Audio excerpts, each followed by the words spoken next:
Y cuando llegó la noche 22, Shahrazada dijo: He llegado a saber, oh rey afortunado, que Jafar prosiguió así la historia contando al califa Harun al-Rashid. El cobarde Jorobeta, creyendo que le hablaba el efrit, tenía un miedo terrible y no se atrevía a contestar. Entonces, muy enfurecido, el visir le increpó: Respóndeme, jorobado maldito, o te atravieso con este alfanje. Y entonces el jorobado, sin sacar del agujero la cabeza, contestó desde dentro: Por Alá, oh jefe de los efrits, tenme compasión. Te juro que te he obedecido sin moverme de aquí en toda la noche. Al oírle, el visir ya no supo qué pensar y exclamó: ¿Pero qué estás diciendo?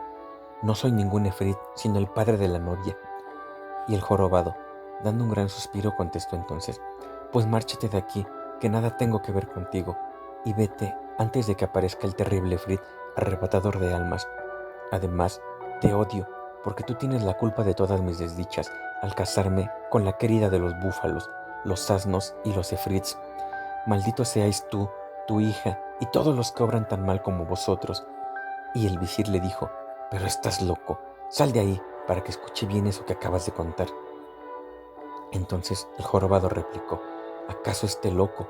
Pero no lo estaré hasta el punto de moverme de este sitio sin permiso del terrible efrit, porque me ha prohibido salir del agujero antes de que amanezca. Así pues, vete y déjame en paz. Pero antes dime, ¿falta mucho para que salga el sol? Y el visir, cada vez más perplejo, contestó: ¿Pero qué efrit es ese del cual hablas? Y entonces el jorobado le contó la historia, su ida al retrete para hacer sus necesidades antes de entrar al cuarto de la desposada, la aparición del efrit bajo las diversas formas de rata, gato, perro, asno y búfalo, y por fin la prohibición hecha y el trato sufrido, y terminado el relato, rompió a llorar. Entonces el visir se acercó al jorobado y tirándole de los pies le sacó del agujero, y el jorobado, con la faz lastimosamente embadurnada de amarillo, gritó al visir: Maldito seas tú y maldita tu hija, la amante de los búfalos.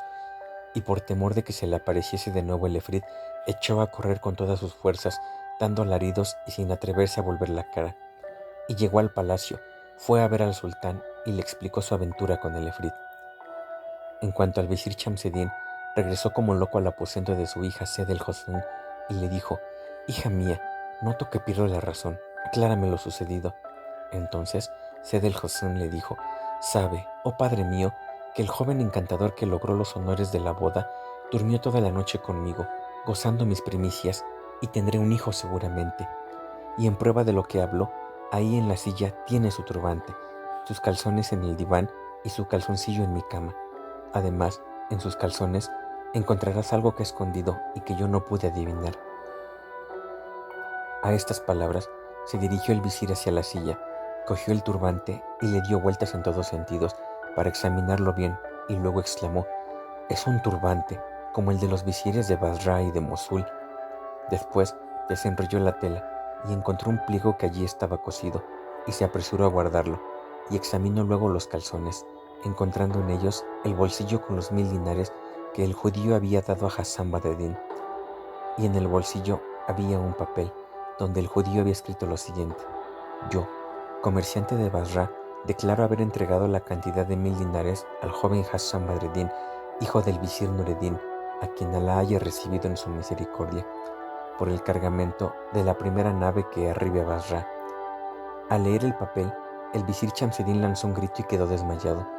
Cuando volvió en sí, se apresuró a abrir el pliegue que había encontrado en el turbante, e inmediatamente conoció la letra de su hermano Nureddin, y entonces empezó a llorar y a lamentarse diciendo: Pobre hermano mío, pobre hermano mío. Y cuando se hubo calmado un poco, exclamó: Alá es todopoderoso, y dijo a Sed el Hosn: Oh hija mía, ¿sabes el nombre de aquel a quien te has entregado esta noche? Pues es Hassan Badreddin, mi sobrino, el hijo de tu tío Nureddin, y esos 1000 dinares son tu dote. Alá sea loado. Después recitó estas dos estrofas: Vuelvo a encontrar sus huellas, y al instante me domina el deseo, y al recordar la mansión de la dicha, derramo todas las lágrimas de mis ojos, y pregunto, y grito, sin lograr respuesta: ¿Quién me arranca lo lejos de él? Oh, tenga piedad de mí el autor de mis desventuras, y permítame que vuelva. Enseguida leyó cuidadosamente la memoria de su hermano y encontró relatada toda la vida de Nureddin y el nacimiento de su hijo Badreddin, y quedó muy maravillado, sobre todo cuando contrastó las fechas anotadas por su hermano con las de su propio casamiento en el Cairo y del nacimiento de Sed el Hosn, y vio que estas fechas concordaban perfectamente. Y tanto hubo de asombrarse que se apresuró a ir en busca del sultán para contarle la historia y mostrarle aquellos papeles. Y el sultán se asombró también de tal modo que mandó a los escribas de palacio redactasen tan admirable historia para conservarla escrupulosamente en el archivo. En cuanto al visir Shamseddin, marchó a su casa y esperó en compañía de su hija el regreso de su sobrino Hassan Badreddin, pero acabó por darse cuenta de que Hassan había desaparecido.